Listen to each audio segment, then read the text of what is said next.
এই জিনিসটা দেখেন, নিচে পেনাল্টি না নিয়ে দিয়ে দিলেন এস্তেভাওকে। এনজো ফার্নান্দেস আসলেই অন্যরকম। এটার প্রমাণ আজকেও দেখেছে পুরো বিশ্ব।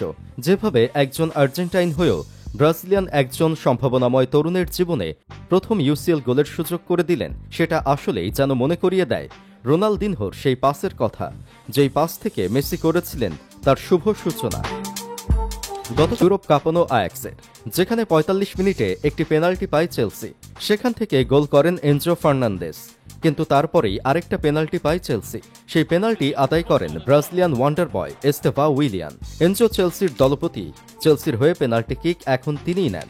একটু আগেও এটাই ঘটেছে, কিন্তু পেনাল্টিটা যখন এস্তেভাও উইলিয়ান আদায় করলেন, তখন এনজো যা করলেন তার জন্য সারা দুনিয়া এখন তার প্রশংসায় পঞ্চমুখ। এনজো নিচে এগিয়ে এলেন এবং বলটা তুলে দিলেন এস্তেভাও উইলিয়ানের হাতে।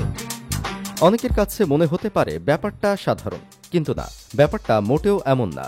আপনার দল তখন ২-১ ব্যবধানে, আপনি খেলছেন চ্যাম্পিয়ন্স লিগের ম্যাচ, যেখানে একটা ম্যাচের রেজাল্টই অনেক বড় পার্থক্য গড়ে দেয়। কিন্তু সেই সময় আপনি একজন ১৮-১৯ বছরের তরুণের ওপর বিশ্বাস রাখলেন, তাকে সুযোগ করে দিলেন, এবং এখানে অনেক বড় ঝুঁকি নিয়েছেন এনজো ফার্নান্দেস। আপনি একবার চিন্তা করেন, এস্তেভাও যদি সেই গোলটা না দিতেন আর আয়াক্স যদি কোনোভাবে ম্যাচে ফিরে যেত, তাহলে এনজোকে কিন্তু এই কাজের জন্যই অনেক সমালোচনা শুনতে হতো। কিন্তু এনজো একজন খাঁটি জহুরি, তিনি সোনা চিনতে ভুল করেন না। এস্তেভাওকে চিনতেও তাই তার কোনো ভুল হয়নি, এবং এনজো ফার্নান্দেসের এই আস্থার জবাব দিতে এস্তেভাও কোনো ভুল করেননি। এস্তেভাও জাস্ট বলটা হাতে নিলেন, পেনাল্টি স্পটে বসালেন এবং কোনো সুযোগ না দিয়ে বুলেট গতির এক শট করে বল জালে জড়ালেন। এই যে বড়দের সহযোগিতা এবং ছোটদের বড়দের প্রতি সম্মান, এনজো ফার্নান্দেস এবং এস্তেভাও তার এই ঘটনা থেকেই কিন্তু সেটা সুন্দরভাবে ফুটে উঠল। আসলে ক্লাব ফুটবলের সৌন্দর্যই এখানে। এই জায়গাতে এসে নেইমার মেসিকে পাস দেন, এই জায়গাতে এসে মাস্তানতুনোকে অ্যাসিস্ট করেন ভিনিসিয়াস, এই জায়গাতে এসে ম্যাক অ্যালিস্টারকে ডিফেন্ড করতে ছুটে আসেন এলিসন বেকার।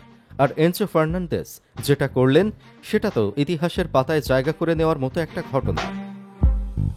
এনজো ফার্নান্দেস হলেন একমাত্র চেলসি খেলোয়াড় যিনি ২০২৫ সালে সমস্ত প্রতিযোগিতায় ২০টি গোলে সরাসরি জড়িত ছিলেন, যেখানে আছে ১০ গোল এবং ১০ অ্যাসিস্ট। স্ট্যামফোর্ড ব্রিজে তার শেষ ২১টি খেলায় তিনি সরাসরি ১৪টি গোলে জড়িত ছিলেন, যেখানে আছে ৬ গোল ৮টি অ্যাসিস্ট। চেলসিকে তিনি সুন্দরভাবেই পরিচালিত করছেন, তার অধীনে বেশ চমৎকার খেলছেন তরুণরা।